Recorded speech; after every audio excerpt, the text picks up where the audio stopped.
Welcome to another episode of Gimme That Take, the #1 LIV golf and majors podcast. Hang around to hear irreverent takes like this.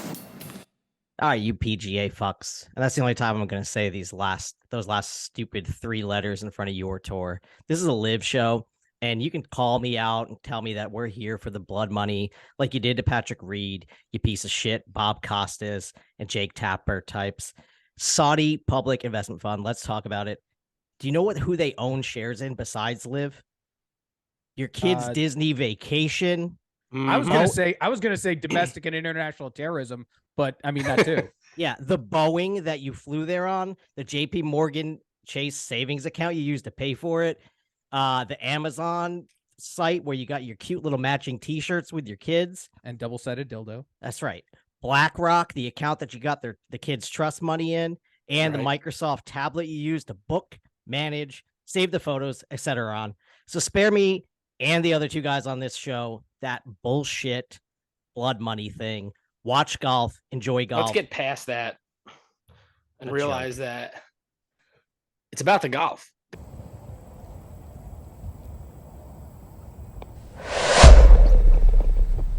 Gimme that. Yo, welcome to episode 1 of GTT. Gimme That LIV TV contract, where Jay, Chris, and myself are talking Saudi Public Investment Fund and debunking the myths of the blood money. We're going to chat about the fan experience at the LIV events, YouTube broadcast versus the new CW TV deal, and the direction of CW programming going forward. We're going to break down what you can expect from that CW app, and then get into a little bit of LIV golf. Like, what's LIV golf's target audience? Talk about LIV's international flavor. Who's their poster boy? And so much more. So stay tuned. Give me that take. All right, you PGA fucks. And that's the only time I'm going to say those last stupid 3 letters in front of your tour. This is a LIV show, and you can call me out and tell me that we're here for the blood money like you did to Patrick Reed, you piece of shit, Bob Costas, and Jake Tapper types. Saudi Public Investment Fund. Let's talk about it. Do you know who they own shares in besides LIV? Your kid's Disney vacation. I was gonna say domestic and international terrorism, but I mean that too. Yeah, the Boeing that you flew there on, the JP Morgan Chase savings account you used to pay for it, the Amazon site where you got your cute little matching t-shirts with your kids. And double-sided dildo. That's right. BlackRock, the account that you got the kids' trust money in, and the Microsoft tablet you used to book, manage, save the photos, etc. on. So spare me and the other 2 guys on this show that bullshit blood money thing. Watch golf, enjoy golf. Let's get past that and realize that it's about the golf. They got some of the best names in golf. I mean, you have to agree to that. Doesn't matter who you're for, what you're about. I mean, they have the best names in golf. They do. I think some the of the other top part golfers, of this, and it's fun to watch. They don't care. It's crazy. It's out of control. How do you not like that? the other part about this is the fan experience too. LIV makes the events as much about the fans as it is about the players, and that's a big thing. Driving fan experience brings more people in. People are going to have more fun. And what happens when people show up and they have more fun? They spend more fucking money. Right. And it only gets bigger from there. And speaking of money, last year on YouTube, people are going to say total failure for their, golfing events, through their events. No one was finding them. It's on YouTube. No one was watching. You need to be on TV. You need to be on TV. You need to be on TV. And lo and behold, they get on TV, and now it's a fucking Buffy the Vampire joke because they're on CW, which is such an easy joke. But but they're on TV. Right. Mm-hmm. They have a deal. They're on TV. They have a deal. We can watch golf on TV. Fridays on the app, Saturdays and Sundays on CW. So I did a little looking into the CW deal. Nexstar is one of the companies behind this. They bought 75% of CW back in October of last year, and they named Dennis Miller the president of CW. Dennis Miller, as in the comedian Dennis Miller? Not that Dennis Miller. You mean the failed color commentator of the NFL in 2000, Dennis Miller? Yeah, we're not talking about hair dryers up in the Monday Night Football booth. That was Dennis Miller, right? That was, yeah. Okay, good. I'm glad I got that reference right. I didn't write that down. American Idol, 90 Day Fiance. Those are the things this guy's been behind. So he obviously is a successful TV guy, and we know that the CW is going to push Live because it's the first time that they've ever had major sports rights deals. So I don't want to hear that these local TV channels are going to have, because I read this in Golf Week or whatever somewhere. Of course, everyone's going to put this on. You think like Charleston CW is going to be like, let's play another rerun of Angel, or let's have freaking Brooks and these guys out bombing balls on the golf course? They're going to pick that. It's a no brainer. Correct me if I'm wrong. It's the first sports related the avenue that CW has taken, correct? Yeah, I think they had regional baseball because the Met. I mean, here easy target. Oh boy, the Mets we used to play on CW. I know. Wow. Yep. Really teed off on that one. Yeah. Anyway, good news about the app too. Some of these stupid like channel apps you have to have a subscription to a cable service with. Not CW. Yep. Fantastic. It's paid for by ads, Awesome. so you'll have ads on there, so you'll be able to watch it, with ads on Fridays. Don't have to have a TV subscription. So cut the cord, easy. Don't need to pay for a TV service to get it. So Liv has done the right thing here. I mean, I think this is a great angle for them to get their product out in front of different people. They're not targeting freaking the guy sitting there watching golf on, Thursday afternoon at work. They're not targeting that guy. Right. I was looking at, I think it was USA Today. I was looking at an article. It said that most of the shows that they had put on, right, Riverdale and whatever, all these other crazy Gilmore Girls, it was targeting a younger audience between 18 and 40. But then to contradict that, I read another article that said that the average age watcher for CW is 58. So now you kind of look like, the older people, are they more committed and loyal to the PGA Tour, or are you getting that younger crowd that's probably more open to watching Live Golf and doesn't have that loyalty behind PGA Tour as other people might? The older group watching the PGA Tour have to bitch at their kids and grandkids to enter everything in so they can stream it, or the fucking box isn't working. What the fuck? Like, that's great that if they're, I mean, that's kind of what the Live Tour, fan experiences are geared towards, is the younger generations. They're trying to attract those kids that are in high school right now that are like, man, I can't play football, or, I'm not gay enough to play soccer. So what do I do? Oh, maybe I'll pick up golf. Right. And how many people got into golf over COVID too? So it's a lot of younger people who are just getting into it and don't have that alliance to the PGA Tour, who could say, hey, I'm going to jump on this bandwagon. This looks like a lot of fun. Is this what golf could be? And also, I mean, you also need to look at it like this, like PGA still screams, to not to really get into the wokeness, but PGA still screams white privilege and everything like that. Sure does. What is, who is Live backed by? Saudis. Okay. Not white right there. Right. You know what I mean? A lot of the events are in Asia and other countries. Boom. Okay. So it also can bring the game of golf to a demographic that, I think Tiger really started to pull towards it, but now, it can be their sport too. They made a conscious effort to go after the international player for sure when they first started last year, grabbing like Sergio and Neiman and Joaquin Neiman and these types of guys. I'd say 85 to 90% of the young guys too that are on there that are no-namers to a lot of people who have been into PGA Tour golf are all European or Asian golfers as well. Yeah, so it's definitely not an American-centric tour like the other tour. You know what I mean? So and it's like you said, targeting younger audiences, targeting the international audiences. They're not trying to compete on an even playing field. They're not even playing the same game, right? Playing 3 rounds, playing team game.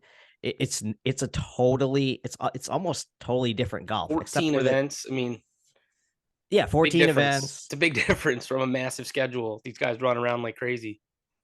And you don't have the like nice, pretty, shiny, as Chris was saying, white guy standing up there on the tee as the cover poster boy for the tour. You know, Right. the tour made an effort to go get the dicks. They went Well, out there to look get at Cam, just Cam alone, right? Mullet, party in the back there, all seriousness in the front. He's a great golfer, brings so much to that tour. That was a massive get on Liv's part. It just, I don't know if you've seen the documentary before on YouTube of his house, right? We were just down in Florida, and he's down there in Jacksonville, and he's just a guy's guy. Loves to drink beers, sit around, fish on his boat. Like, he's great. It was just a great pickup. You know, that's the kind of golf that I want to be a part of. Yeah, or you got like Phil, who's always in the news for, you know, gambling Right. his money away and being into crazy ass debt. He's better now. He's better now. He's getting his life together. I mean, right. We don't have to sugarcoat it, right? Like Right. these are the personalities they just want. keep playing golf. Yeah, we want to watch them play golf. We don't care what they do off the course. I mean, and it actually makes it even more awesome when you have guys like, you know, Brooks talking shit behind Bryson's back coming off the green. That's awesome. That's that's the kind of sport I want to watch. You know, so much more entertaining. So much more entertaining. I mean, fuck.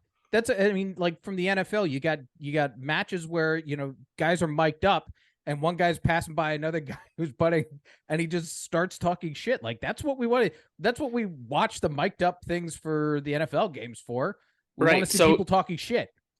Like when it was Justin Thomas, I believe. Remember they caught him when he was putting. I mean, something like that. I don't think that's going to be an issue at LIV. It wasn't that he was saying it for some specific reason towards a specific person. We've all said it, right? You're in there, you miss a putt, you hit a bad shot, you know? Wait, you guys make putts? Yeah, right. But it's just like, it's crazy. I mean, it's, I don't know. I don't know. It draws me to LIV way more. Yeah. And if people are still listening, I'm Aaron, and the guy to my, I guess it's my left. I'm Jerome. Jerome down in the bottom, Mac up top next to me. Happy you guys are listening. So we just want to, you know, drop a quick introduction there because we're not some freaking pretentious 3-letter tour. Far from it. Podcast. I mean, that's what Jay wanted us to be, but we told him to go fuck himself. Yeah. Good news too with the change from YouTube to CW. The LIV production team is going to be the team doing it. So all those like awesome graphics, the good camera angles, the microphones, the things you were talking about, those are all going to stay in play. LIV is going to put on their events exactly the same way. Yes, I read that. Yeah, exactly the same way as they did on YouTube, which if you watched any of those things, the hype videos, the stuff in between, even the announcers, it was such a different experience and really fun to watch. So excited about that those things are hanging out even on CW for sure. Yep. Those things are hanging out. You get that one? I got it. Before we go, let's drop some I would like to do each week like a little how'd you golf this week. And so this week we know that only 2 of us got to golf, unless we did. Got to see TPC Sawgrass too, live and in color. That was a lot of fun. Our boy Jeremy. I don't remember that guy's name. There's Jerry. Yeah, he was 80. His name was not Jeremy. They didn't name people Jeremy back 80 years ago. I would know. Big Greg Norman fan, by the way. He was with his vest on there. He had a vest on underneath his TPC Sawgrass. I'm sure that would be frowned upon a little bit there, but he was the man. He was the man. We did get to go out to 17. Both hit it in the water. No, I'm kidding. They didn't let us play. Yeah, we're not that cool. We're not that cool. But we did get to go out to a really awesome golf trip, Orlando / St. Augustine, and play a lot of fun golf. At least Celebration. I did. Yeah, at least I did. Mystic Dunes, Orange Lake, played a couple really nice courses. The Yards at Sawgrass, which was cool. Mac, your shot of the weekend. Did you have one? Yeah. You watching. Me, the group ahead, kicked the ball, hooked it, first hook of the day, honestly. I can honestly say that, into the water on the long par 3. I think it was like 187 yards, something like that. Re-teed, put it 12 feet, made the putt. Good comeback. Had better shots probably during the day, but or along the trip, but that's one I can say here that you actually witnessed. That actually happened. I could sit here and lie about another one, but that was a good shot. We all know it. Yeah, shooting 4. 76 at Celebration. I was happy with that. Yeah. 2 net 4. That was very nice of you on that. 2 on net that 4. birthday. Yeah. How about you? I think my favorite shot, though I narrowly missed my first ace by a ball sleeve and beat you on the closest to the pin on the 16th hole at Celebration. First shot was Fireball. Favorite shot? First shot was Fireball. Yeah, that was delicious. My favorite shot was alternate shot on the afternoon round on Sunday. Partner hit the ball. I was in the bar. Yeah, you were in the bar. Well, Hammered. Yeah, I don't know what you were watching. Nicky Windows. Partner hit the ball right down the middle, 250-ish, leaving us like about just shy of 250 in to the 500-ish yard par 5. And at this time we were playing 8-man because we're trying to beat the sunset. And so alternate shot still only 4 balls, right? And so I pulled out we drive to our ball. I pull my driver out the bag, and like 5 of them yell, "This isn't scramble. You don't get 2 shots at this." And it's like, didn't even hear him. Stood over the ball. DOD, baby. Barely took a practice swing. Lit one up down the middle of the fairway. You can't truly see the entire green from where we hit it from. And so I was like, I'm not that big of a hitter. No way I got that as clean. It was maybe just under, maybe in the high 240s. And I was like, it's gonna be down this little gully off the right hand side. And we drove up, and the happiest feeling in the world was seeing that ball sit right up there on the front center of the green. So the moral of the story is you just need to hit driver off the deck every time. Don't use a tee because you hit your drive like 165, 170 normally. So driver off the deck, and maybe your handicap will go down a little bit. You won't cheat with a 14 handicap like you did this week. That's my world golf handicap. Right. So you can write play to like an 8, and you just take everybody's money. Real cool. All right. Things upcoming for this show. Of course, you need to subscribe, follow here on wherever you're listening or watching. 100% do that. You don't need to, but because you know where we are. No, fucking do it. Okay. We'd love it. If you're thinking about it, just fucking do it. Okay. We got some big hits on the TikToks. Got a couple over 1,000 followers, and we didn't even do anything yet. So that was pretty fun. We're gonna lose all of them. Oh my God, we're gonna lose all of them when they come and check out our first urinal review. We'll have 3. My mom, your mom, and Crispy's stepmom. Beautiful. Yeah, check out our urinal reviews. They're going to be coming up on TikTok. We're also on Instagram. I've seen just about every urinal on the East Coast. So my future stepmom hasn't graduated high school yet. So this is true. Ew. Wait. That's a riddle, and it's gross, I'm sure. Yeah. All right. Let's get the fuck out of here. Welcome. See y'all. Cheers.